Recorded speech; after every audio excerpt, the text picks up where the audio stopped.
Hello friends. Iran के बादशाह पास ही के एक स्थान से सब कुछ देख सुन रहा था। वह मन में घबराने लगा कि अगर यह लोग मलिका को ले गए तो मैं तो जीते जी मर जाऊंगा, क्योंकि मैं गुल अनार का बिछोह सहन नहीं कर सकता। लेकिन गुल अनार की बातों से उसे धैर्य हुआ। वह बोली, अब मैं यहाँ से कहीं नहीं जा सकती। एक तो यहाँ के बादशाह ने मुझे 10,000 अशरफियों में खरीदा है, दूसरे उससे मुझे 4 महीने का गर्भ है। उसके भाई और माँ ने फिर कुछ नहीं कहा। गुल अनार ने दासियों को आवाज़ देकर सारे मेहमानों के लिए नाना प्रकार के भोजन परसवा दिए। उसने उनसे भोजन करने के लिए कहा, किंतु इस पर उनके चेहरे लाल हो गए और मुंह और नथुनों से आग की लपटें निकलने लगी।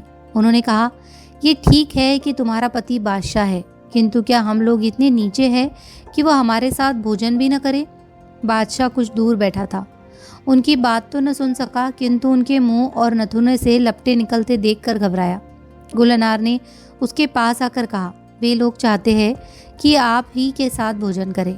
अब यही उचित है कि आप उन लोगों के पास चले और सबसे यथा योग्य भेंट करें और सबके साथ भोजन करें। बादशाह ने कहा, मुझे इसमें क्या आपत्ति हो सकती है, किंतु उनके मुंह और नथुनों से तो आग निकलती है। गुल अनार हंसकर बोली, आप चिंता न करें। इस समय वे सोच रहे हैं कि आपने स्वयं न आकर उनका अपमान किया है। वे लोग क्रोध में आते हैं तो उनके मुंह और नथुनों से आग निकलने लगती है। आप चलेंगे तो उनका क्रोध दूर हो जाएगा। मेरे भाई और माँ का कहना है कि मैं उनके साथ देश चलूं, किंतु मैं आपके प्रेम में इतनी फंसी हूँ कि आपको छोड़कर नहीं जा सकती। बादशाह यह सुनकर बड़ा प्रसन्न हुआ और कहने लगा, मैं तुम्हारे जाने की बात से बड़ा दुखी था। अब तुम्हारी बात से मुझे ढाढ़स मिला। मैं तुम्हारी माता और भाई से मिलने अभी आ चलता हूँ, उन्हें मुझसे कोई शिकायत नहीं रहेगी। यह कहकर बादशाह गुल अनार के साथ उस मकान में गया जहाँ उसकी सास और साला मौजूद थे। उन लोगों ने बादशाह को देखा तो पृथ्वी से अपने सिरों को लगाकर नमन किया। बादशाह ने उनको एक एक करके उठाया और गले लगाया। फिर सब लोग बैठकर प्रसन्नतापूर्वक बातें करने लगे। साले ने कहा, हम सब भगवान को बड़ा धन्यवाद देते हैं कि हमारी बहन बड़े कष्ट उठाने के बाद आपकी छत्र छाया में आई और यह बहुत ही प्रसन्न है। भगवान आपको चिरायु करे। बादशाह ने भी अभ्यागतों के स्वागतार्थ विनीत वचन कहे और सब लोग काफ़ी देर तक सानंद बातचीत करते रहे। रात पड़ने पर बादशाह ने भोजन लाने की आज्ञा दी। सबके साथ भोजन करने के बाद उसने पास के मकान में मेहमानों के लिए कोमल सुखदाई शैयाएं बिछवाई और उनसे आराम करने को कहा। वह स्वयं गुल अनार को साथ लेकर अपने शयन कक्ष में चला गया। कुछ दिन बाद अतिथियों ने जाना चाहा तो बादशाह ने उन्हें आग्रहपूर्वक रोका कि गुल अनार के प्रसव तक तो रुक ही जाओ। वे लोग भी इस बात को सहर्ष मान गए और ईरान का सम्राट रोज़ाना उनके लिए नए नए मनोरंजन प्रस्तुत करवाता रहा। समय आने पर एक दिन गुल अनार प्रसव पीड़ा से छटपटाने लगी। दूसरे दिन उसने एक पुत्र को जन्म दिया। यह पुत्र सुंदरता में चंद्रमा के तुल्य था। इसीलिए उसका नाम बद्र रखा गया। गुल अनार की माँ ने अपने देश के अनुसार भी रस्में की और यहाँ के रिवाज के अनुसार छठी का भारी जोड़ा भी दिया। ईरान के सम्राट ने सार्वजनिक उत्सव की आज्ञा दी और देश के सभी निवासियों ने अपने अपने घरों में राग रंग का आयोजन किया। शाही महल में जो उत्सव हुए उनका तो वर्णन ही असंभव है। बादशाह ने खजाने का मुंह खोल दिया और दीन दुखियों को दान तथा सैनिकों, विद्वानों, कलाविदों आदि को भरपूर पारितोषिक दिए गए। जब सौर गृहवास के दिन पूरे हो गए तो मलिका गुल अनार को स्नान करवाया गया और बादशाह, सुल्तान साले, उसकी माता तथा अन्य संबंधी नवयौवनाएं बच्चे को देखने के लिए आए। सभी ने उसे उठाकर चूमा और तरह तरह से प्यार दुलार किया। सबके बाद साले बच्चे की दाई के पास गया और उसकी गोद से बच्चे को लेकर काफ़ी देर तक इधर उधर टहलता रहा। जब सब लोग इधर उधर की बातों में लगे थे तो साले चुपचाप कमरे के दरवाजों से बाहर निकला और तेज़ी से समुद्र तट की ओर चला। सब लोग तो इत्मीनान से रहे, किंतु बादशाह घबराने लगा। साले तेज़ी से समुद्र तट पर पहुंचा और एक ऊंची जगह से झम से समुद्र में कूद पड़ा। बादशाह यह देखकर हाय हाय करने लगा और सिर पीटने लगा। मलिका गुल अनार ने हंसकर उसे धैर्य दिया, बादशाह सलामत, आप परेशान न हो, बच्चे को कुछ भी नहीं होगा। आप देखते तो जाइए, आप उसके पिता है तो मैं भी उसकी माँ हूँ मैं तो कुछ भी चिंता नहीं कर रही। बादशाह ने पूछा, लेकिन तुम्हारे भाई को ये क्या सूझी? उसने ऐसा क्यों किया? गुलनार ने कहा, उन्होंने इसीलिए ये किया कि बच्चे को हम लोगों की तरह जल और स्थल दोनों में रहने की आदत हो जाए। उसकी माँ तथा अन्य संबंधियों ने भी बादशाह को ऐसे आश्वासन दिए तो उसका चित्त स्थिर हुआ। कुछ देर बाद समुद्र की सतह पर फिर उथल पुथल होने लगी और साले बद्र को गोद में लिए हुए जल तरंगों से बाहर आया। फिर वह हवा में उड़ता हुआ महल में आया जहाँ बादशाह और दूसरे लोग बैठे थे। बादशाह को यह देखकर ताज्जुब हुआ कि बच्चा अपने मामा की गोद में सो रहा है। साले ने बादशाह से कहा, सरकार, जब मैं आपके बच्चे को लेकर समुद्र में गया था तो आपको डर तो नहीं लगा था? बादशाह ने कहा, भाई क्या पूछते हो, मेरी तो जान ही निकल गई थी। अब उसे सही सलामत देखकर मुझे ऐसा लग रहा है जैसे मुझे नए सिरे से जीवन मिला है। साले ने कहा, बच्चे को कुछ हो ही नहीं सकता था। मैंने समुद्र में बैठने के पहले हज़रत सुलेमान की अंगूठी पर खुदा महामंत्र इस्मे आज़म पढ़ लिया था। हमारे यहाँ की यह रीति है कि हम लोगों की नस्ल में कोई बच्चा अगर पृथ्वी पर पैदा होता है तो हम इस्मे आज़म की शक्ति के बल पर उसे जल के अंदर ले जाते हैं। वही मैंने किया। ये कहकर उसने बच्चे को दाई की गोद में दे दिया।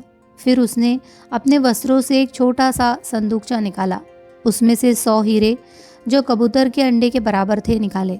इसके अलावा 100 लाल और नीलम जिनमें प्रत्येक लगभग आधी चटाक का था निकाले और 30 हार भी नीलम के निकाले और उन्हें बादशाह को देकर कहा, हमें मालूम न था कि मेरी बहन कितने ऐश्वर्यवान बादशाह को ब्याही है।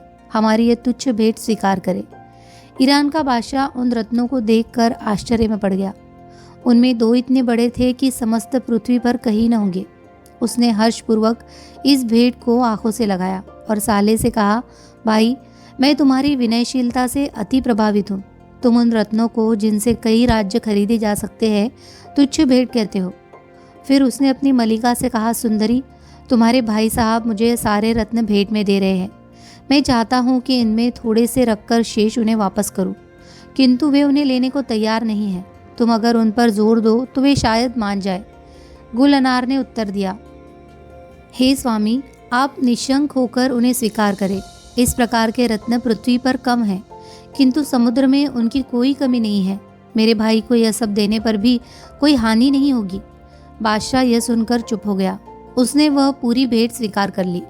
कुछ दिन बाद साले ने बादशाह से कहा, आपने हमारा इतना स्वागत सत्कार किया कि हम आपको यथोचित धन्यवाद नहीं दे सकते, लेकिन हमें यहाँ आए अब बहुत दिन हो गए हैं। मुझे अब अपने राज्य को वापस जाना चाहिए। आप तो जानते ही हैं कि बादशाह की अनुपस्थिति में राज्य प्रबंध में कुछ न कुछ गड़बड़ पैदा हो जाती है। अतएव हमें अनुमति दीजिए कि हम आपसे और बहन से विदा लें और अपने देश को सिधारें। बादशाह ने कहा, तुम्हें जाने देने को जी तो नहीं चाहता, लेकिन बात तुम्हारी ठीक है और मैं विवशतापूर्वक तुम्हें विदा दे रहा हूँ, किंतु ये जोर देकर कहता हूँ कि बद्र को न भूलना और बद्र तथा उसकी माँ को देखने के लिए कभी कभी यहाँ आते रहना। अतएव साले उससे विदा होकर अपनी माता और कुटुंबीजनों के साथ अपने देश में गया। इधर सब लोग यथावत रहने लगे। बद्र जैसे जैसे बड़ा होता, रूप और गुण में और भी निखरता जाता और उसके माता पिता उसके विकास को देखकर प्रसन्न होते। कभी कभी बद्र का मामा और नानी भी उसे देखने को आते। बद्र कुछ बड़ा हुआ तो उसे विभिन्न विज्ञाएं और कलाएं सिखाने के लिए विद्वान अध्यापक रखे गए। 15 वर्ष की अवस्था में वह सारी विद्याओं और कलाओं में निपुण हो गया।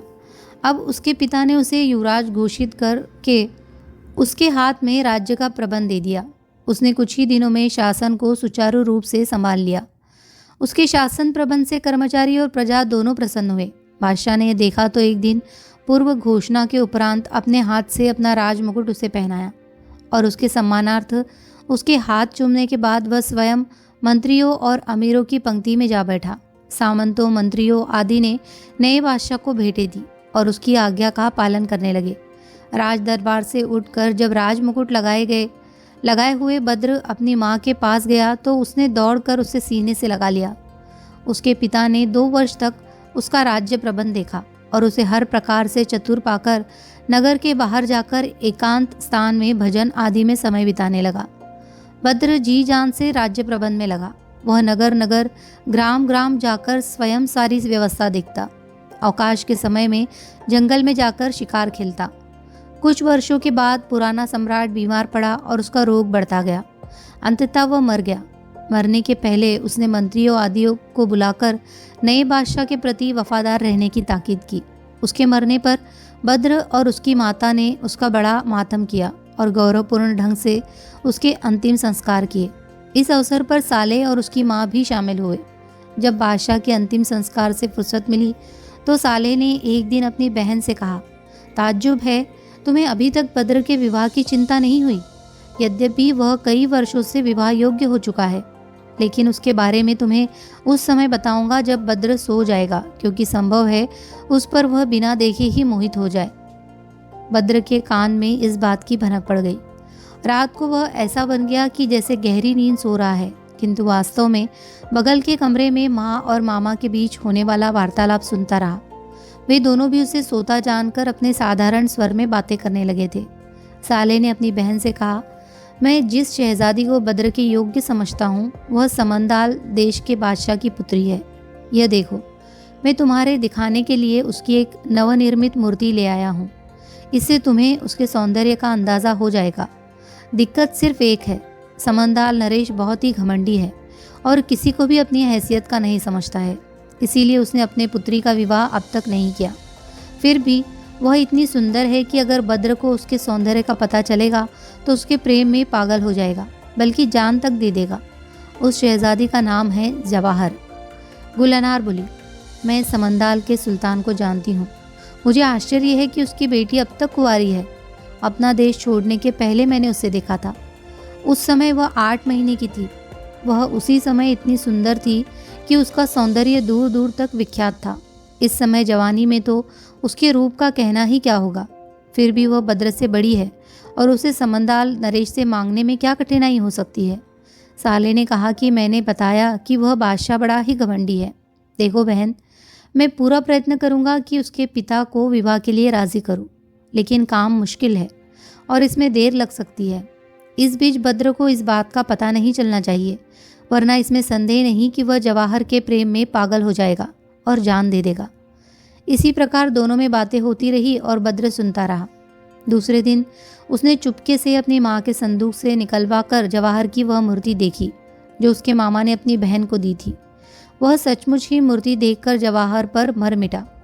अब उसका जी न खाने पीने में लगता था, न किसी से बोलने चालने में। वह रात दिन अपनी प्रिया के ध्यान में निमग्न रहने लगा। जब सालेह अपनी बहन से विदा लेने आया तो उसने भांजे की बदली हुई हालत देखकर पूछा कि क्या बात है, तुम्हारी तबीयत तो ठीक है? बद्र ने कहा, मेरे स्वास्थ्य को कुछ नहीं हुआ है, लेकिन आप अभी यहाँ से न जाए। मेरा जी घबराने लगा है और मुझे आपके साथ ही रहकर संतोष होता है। आप 2-4 दिन और रुकिए, हम लोग कल शिकार के लिए चलेंगे। सालेह ने यह मंजूर कर लिया। वास्तव में बद्र चाहता था कि अपने माँ से छुपाकर अपने मामा से अपने दिल की हालत कह दे और शिकार ही से आगे बढ़कर वह अपनी प्रिया की खोज में निकल जाए। माँ से साफ साफ कहना संभव ही नहीं था, क्योंकि वह उसे किसी हालत में नहीं जाने देती। चुनांचे दोनों मामा भांजा कुछ सेवकों के साथ शिकार पर निकल गए। वहाँ दोनों ने एक हिरण के पीछे अपने घोड़े डाल दिए। इसी चक्कर में पहले दोनों अपने सेवकों से अलग हो गए, फिर एक दूसरे से भी। बद्र एक घने वृक्ष के नीचे घोड़े से उतर कर बैठा और अकेले में अपनी प्रिया का नाम लेकर रुदन करने लगा। कुछ देर बाद सालेह भी उसे ढूंढता हुआ आया तो देखा कि एक पेड़ के नीचे बद्र विरह विलाप कर रहा है। सालेह समझ गया कि मैं अपनी बहन से जो शहजादी जवाहर के बारे में कहा था वह इसने सुन लिया है। वह घोड़े से उतरकर धीरे धीरे आकर एक पेड़ की आड़ में खड़ा होकर सुनने लगा। बद्र कह रहा था, हे मेरी प्राण प्यारी समंदाल पुत्री, मैं तो तुम्हारी मूर्ति देखकर ही अपना धैर्य खो बैठा हूँ। मेरा विश्वास है कि तुम सारे संसार की राजकुमारियों ही से नहीं, चंद्रमा से भी अधिक सुंदर हो। तुमने मेरे हृदय पर अधिकार कर लिया है, लेकिन मैं कहाँ जाऊँ कि तुम मुझे मिलो।